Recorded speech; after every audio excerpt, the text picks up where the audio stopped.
Bismillahirrahmanirrahim. Assalamualaikum warahmatullahi wabarakatuh. Selamat pagi mahasiswa-mahasiswi sekalian. Apa kabar semuanya? Saya harap semuanya dalam keadaan sehat walafiat. Amin ya rabbal alamin. Maka mari kita buka perkuliahan kita dengan lafaz al-basmalah. Bismillahirrahmanirrahim. Kes wakaf link sukuk ini kan merupakan inovasi dari keuangan syariah. Jadi kita akan bahas lebih lanjut lagi tentang kes wakaf link sukuk. Nah, kes wakaf link sukuk merupakan salah satu instrumen keuangan syariah yang menggabungkan konsep wakaf tunai dengan sukuk. Nah, kalau pekan lalu kita sudah membahas kes wakaf atau wakaf tunai, nah kali ini kita akan menambahkannya dengan sukuk. Nah, kes wakaf link sukuk ini berasal dari dua kata ya, kes wakaf atau wakaf tunai dan sukuk. Nah, wakaf tunai itu adalah bentuk wakaf menggunakan uang yang dikelola secara produktif untuk menghasilkan manfaat berkelanjutan.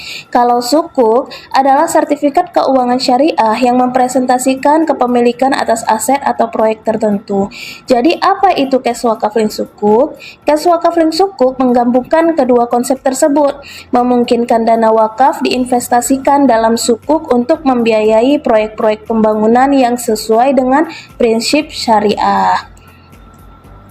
Nah, oke. Kemudian, bagaimana sih mekanisme dari kes wakaf link sukuk? Yang pertama itu ada pengumpulan dana wakaf.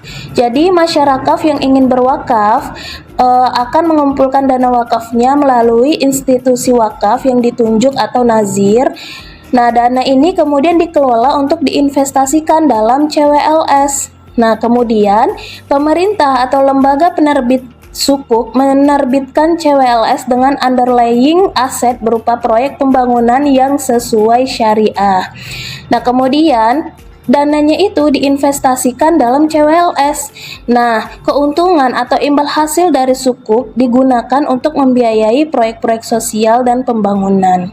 Kemudian, manfaat dari proyek yang dibiayai CWLS didistribusikan kepada masyarakat sesuai dengan tujuan wakaf menciptakan dampak sosial positif. Nah, apa sih yang menjadi dampak sosial ekonomi dari kes wakaf link sukuk? Yang pertama itu ada peningkatan akses pendidikan. Jadi dana imbal hasil dari CWLS ini bisa dijadikan sebagai beasiswa pendidikan. Kemudian yang kedua itu ada perbaikan layanan kesehatan. Yang ketiga ada pemberdayaan ekonomi mikro. Yang keempat ada pengembangan infrastruktur. Nah, yang menjadi tantangan dan solusi dari pengembangan CWLS apa? Tantangannya yang pertama itu adalah literasi keuangan syariah yang masih rendah ya. Jadi masih banyak masyarakat kita itu yang masih memiliki literasi yang rendah tentang keuangan syariah. Ya, solusinya adalah edukasi dan sosialisasi. Kemudian tantangan yang kedua itu ada keterbatasan proyek yang sesuai syariah. Jadi karena Indonesia ini tidak semuanya umat muslim, jadi untuk proyek-proyeknya tidak semuanya sesuai syariah. Jadi solusinya adalah kolaborasi lintas sektor untuk mengidentifikasi dan mengembangkan proyek potensial. Kemudian tantangan yang ketiga adalah regulasi yang belum komprehensif. Solusinya itu adalah pengembangan kerangka hukum yang mendukung inovasi dalam instrumen keuangan syariah.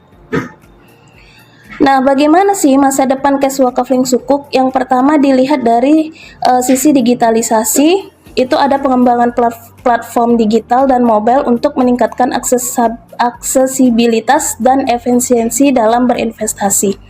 Yang kedua itu ada integrasi global, ekspansi CWLS ke pasar internasional.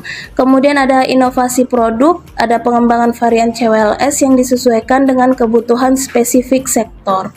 Kemudian yang terakhir ada sinergi teknologi, integrasi blockchain dan AI untuk meningkatkan transparansi, keamanan, dan efisiensi pengelolaan CWLS.